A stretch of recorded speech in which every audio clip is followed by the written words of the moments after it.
This episode of Nuff Said with Bob Kuczynski is sponsored by Chef's Famous Italian Restaurant, home of the Spaghetti Parm and located at 291 Seneca Street in Buffalo. It's time now for Nuff Said with your host, Bob Kuczynski.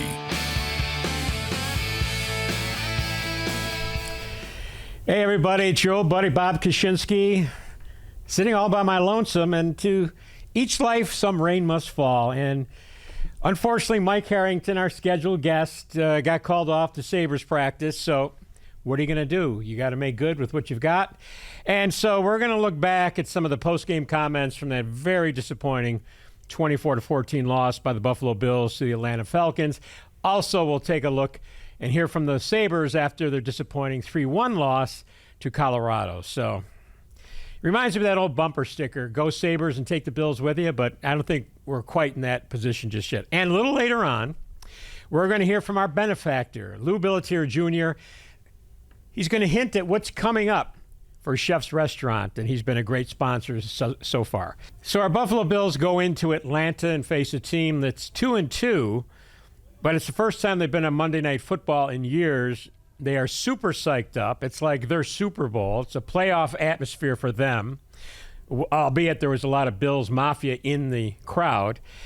And yes, our Buffalo Bills came out, laid an egg, definitely in the first half. The defense, porous as can be, and only by a great individual effort by Rapp that knocked London out at the 1 yard line just as the clock expired at the end of the first half, gave the Bills a 21-7 deficit as opposed to a 28-7 deficit. We all know second half, Bills come out, they score, put a little life back into the guys on the sidelines. Defense starts making stops. It seems like the perfect formula for a comeback, yet another fourth quarter comeback. Offense just could not get on track. Allen pressured on almost every play, and even when he wasn't, there was no one open. They definitely missed Kincaid. A lot of questions about this team. Let's hear what Sean McDermott, Josh Allen, and the boys had to say after that disappointing loss. In the second half, fought through some injuries, guys stepping up. Injuries are not an excuse. There's no such thing as moral victories, but I did think that they battled down to the end right there, which I appreciate. Not good enough in the first half. Allowing them to be a two-dimensional offense when they hit us on some long runs, and the receiver comes open, and so I thought we did a good job making adjustments at halftime on the defensive side, and limiting them in the second half and giving our offense some opportunities. Just not enough overall as a team. Special teams blocking the kick I thought was big for us. Obviously, I thought we had some momentum coming out of that, and then we have the third and short situation there with the ball on the ground. We got to be better there. So overall, opportunities just not good enough in getting the result that we want. We'll work hard at it. We got to figure it out.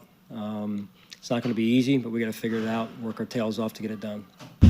Sean, obviously the defense struggled in the first half, much better second half, but your offense, that's the surprise. Everyone just expects your offense to score, and it just was not happening. Can you tell us what was going on there? Well, I thought, in the first half, you look back at it, I think James had 7 carries roughly. So getting him into a rhythm, staying in a two-dimensional offense against a good pass rushing defense, we knew that was going to be important. We were off schedule quite a bit, and that can't happen against a defense like that. Second half, I thought we found a rhythm in that first drive in particular, and but then after that, again we were shooting ourselves in the foot there. So we got to be better. Coach, to that point, I think 3 possessions, you get the ball with a chance to tie the game, and you just, 2 of those went 3 and out. You didn't move the ball hardly at all. I mean, how surprising was it even for you? Because we're used to seeing this offense go up and down the field, and it just wasn't happening. No, it wasn't, and we got to figure it out. We got to dive deep into what we're doing, how we're doing it, making sure we got the right people in the right positions, and then the execution at the end of the day. So, but we got to start from ground zero and work our way back up. When the defense puts you, to Sale's point, they played better in the second half, but you give up 335 yards in the first half. you're almost putting them in a position where they got to play a perfect game in the second half. How do you avoid those slow starts defensively in the first half in particular? Yeah, it comes down to run defense, run fundamentals. They had some long runs. We had 8-man front called, defensive, fronts, defensive schemes called to stop the run. And when they pop a run, when somebody's out of their gap, we got to be able to make a tackle, put a defensive net on it, a secondary net.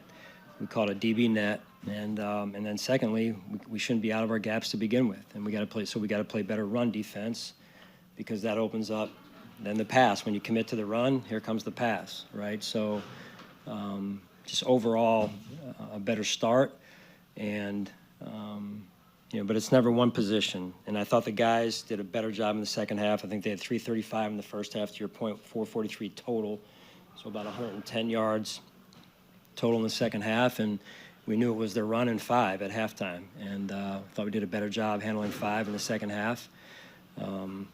So we made some good adjustments, but at the end of the day, not enough. Hey, Sean, you had the shot play to open up the game on offense, but then the downfield passing seemed to really struggle. Have you been able to pinpoint why that the downfield passing attack 20+ hasn't just been going this year? No, I mean, again, we're on the bye now. We've got to look at it. We've got to spend a lot of time looking at this thing and figuring out what's going on and fixing it. Sean, part of the, obviously he was under pressure a lot tonight. They blitzed you like crazy, but it just seems like part of the problem too is there's just not guys getting open for him, and he's holding the ball, he's getting pressured, he's running around, and there's nowhere to go with it. Is that an issue you've got to really consider here? Well, again, like I said, you have to evaluate everything to make sure that we're looking in the right spots in terms of the coverages we're getting and the quarterback's progression overall. I could feel what you were saying in terms of it was too hard tonight on our quarterback, and it doesn't need to be that hard all the time where he's having to run out of the pocket. Their pressure, I thought at times we picked up the pressure, and then at other times the pocket was getting affected early. So the Russian coverage, as you know, we talk a lot about that, and it was disrupting our offense too early in the down. I mean, it takes everyone. Little details matter. It wasn't good enough tonight, and we gotta find ways. We had some God-given opportunities. I mean, the play at the end of the half, Taylor Rapp busting his butt to make a play there, the field goal block. We had our opportunities to, take advantage of, and we didn't. I felt like you were under unusual amounts of pressure. Can you kind of tell us what was going on there? Yeah, I mean, they had a good plan. Looks like they, came off a bye week and got the game plan us quite a bit. And again, I got to be better and seeing the things that they're trying to do to us and make adjustments accordingly. Josh, after the blocked field goal, you got the ball down. It was like 3rd and 2, and they called that sort of reverse to Shakir.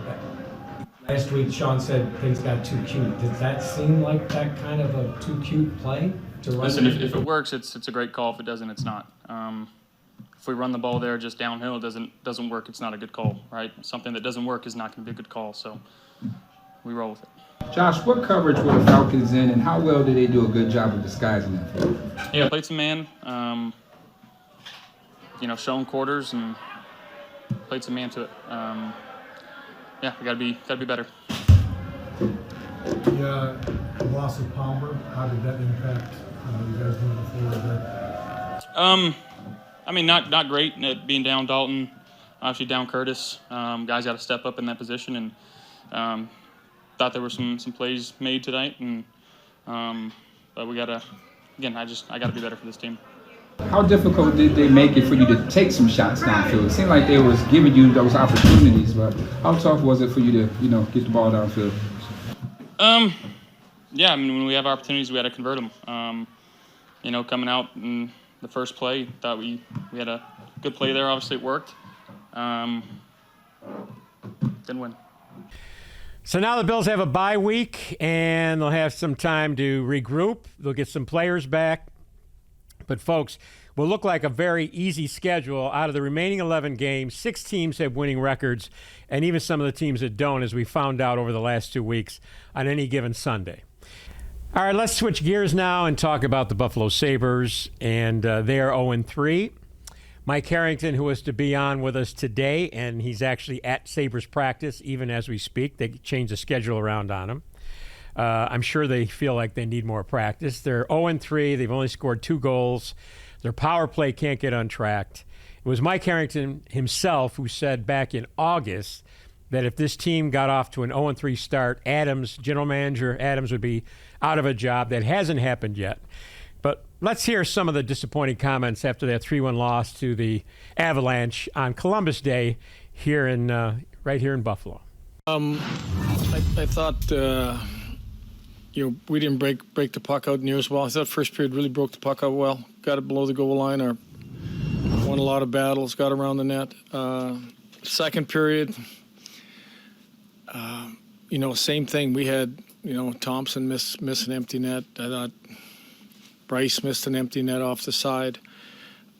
We had 3 or 4 really good opportunities. I didn't like our third. I thought, we were overplaying those top 4D. I don't think we got up ice enough to help our forwards out, and they broke it out quicker. And some of our execution leaving the zone wasn't near as clean as it was in the first 2 periods.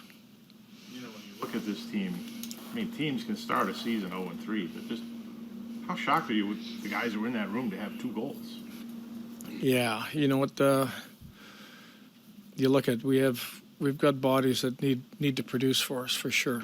A little bit of squeezing right now, but I think for me there was some good signs in that in that game. And I know we're a little short, but there was opportunities to produce. The Boston game, not near as much. What are the signs? Yeah. We had good ozone time. We skated on people. We had opportunities where we got to the inside. We missed the net on quite a few. I thought we mishandled too many pucks that would have turned into better chances. It's not good enough. A lot of the areas. Better start today. Worse ending. Not good power play. Good PK. Good goaltending. We can't catch a break there. We got to get out of this. In the first period, you had people to the net. You had players there. You had pucks there.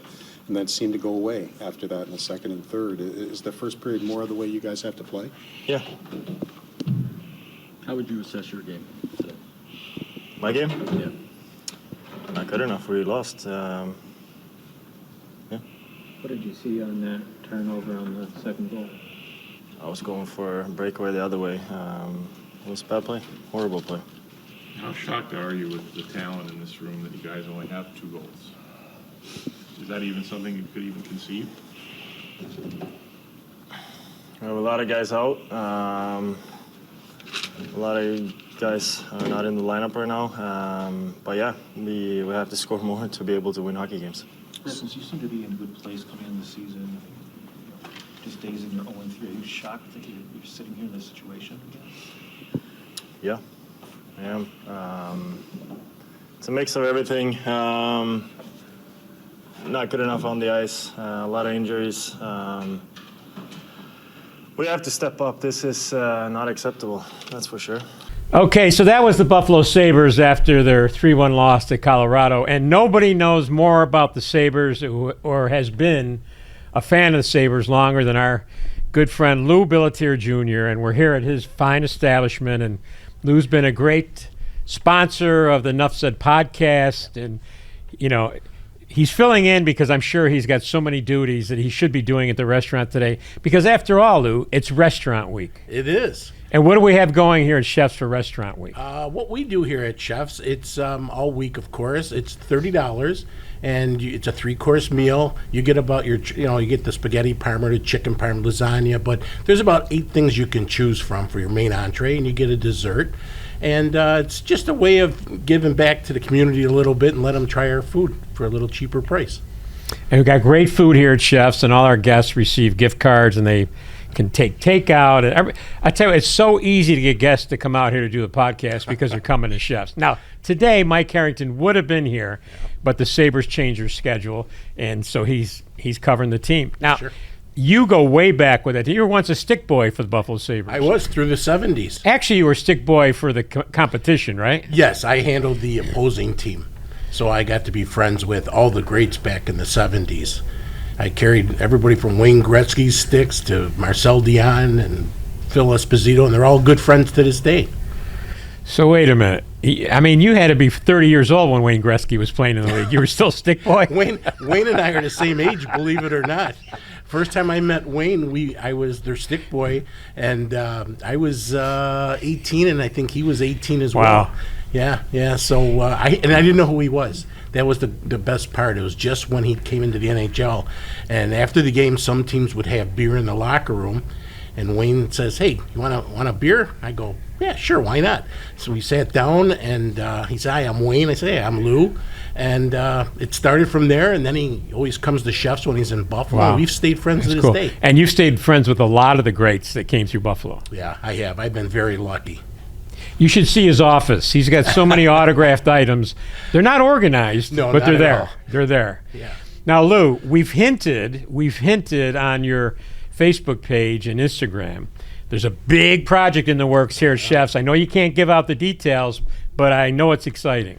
It is. I'm thrilled. I mean, we've done a lot of crazy things over the years. We've done a lot of promotional stuff.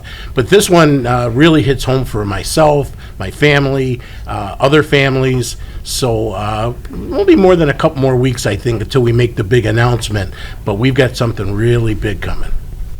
You're teaming up with David Boreanaz. Now, David's dad was known in Buffalo as Dave Thomas. Correct. You have to be of a certain age to know who Dave Thomas was. But for many of us, we grew up with Dave. He was the host of Rocket Ship 7 in the morning. He was also the host of Dialing for Dollars in the morning. And for a little while, they even ran Rocket Ship 7 in the afternoon. Right. And then Dave went on to bigger and better things in Philadelphia. But his son, David, has been an unbelievable actor. He's been in, what are the shows that David's been on? He's been in Buffy the Vampire Slayer. He was the headliner in Angel. He was the headliner in Bones. He was the headliner in SEAL Team. He's had a phenomenal TV career. Right. He's done movies in between those as well, but those are his big things as TV. So this is kind of a reuniting of the families, the Boreanaz and the Billittier family, because Dave Sr. was great friends. He was more like a brother to your dad, Lou Sr. And so now it's you and David, and he's going to be part of promoting this great venture that's going to come to Chef's, which we can't say what it is yet. No, not yet, but it's going to be very cool. You know, La Familia is going to be very much with the Boreanazes and the Billittiers. Really cool. Yeah. I know what it is, but I can't say. Right. I can't say. Lou, thanks for filling in here. I hope, Restaurant Week is a huge success. I know it always is here at Chef's, one of the great iconic restaurants in Buffalo, over 100 years, and still going strong, so all the best. Thank you, Bob. I appreciate it. And I know it's a big holiday on your calendar. Have a great Halloween, too. Thank you. What are you going to be this year? I'm not sure. I'm still trying to be politically correct this year. That's almost impossible for our friend, but you've gotten much better. I have. You got much better. That's going to do it. We'll see you all next week on the next edition of Nuff Said. Have yourselves a great night and a much better tomorrow.